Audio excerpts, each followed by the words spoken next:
The second key to creating a winning career plan is your values. And your values can impact your decisions in two ways.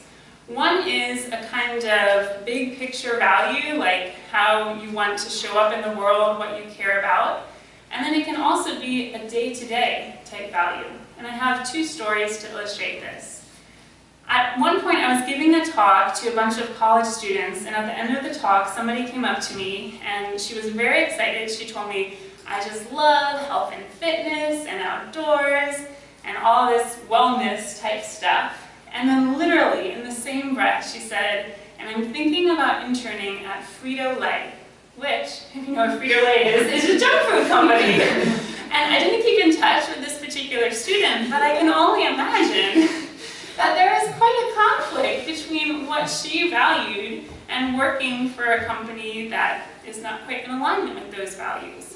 So you want to think about big picture, the values that you hold, but values can also come into play day to day. So I have an actual client that I worked with who came to me. She was working as a consultant at a kind of mid-sized level consulting firm, and she was pretty dissatisfied with how things were going.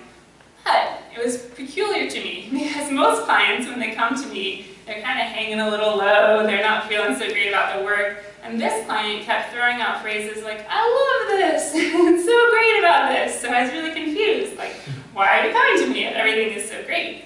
But it turned out that there was a culture clash. This client was very creative, she loved pushing new ideas, she loved trying new things, and the particular firm that she was at was very rigid. They had a strict follow protocol, stay in between the lines type of culture.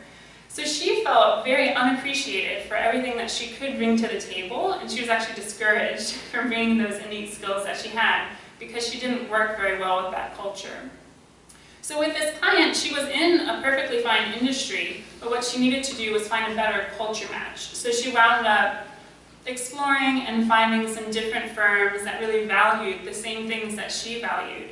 And she wound up having a much better day-to-day experience with the work and the supervisors and what was expected of her.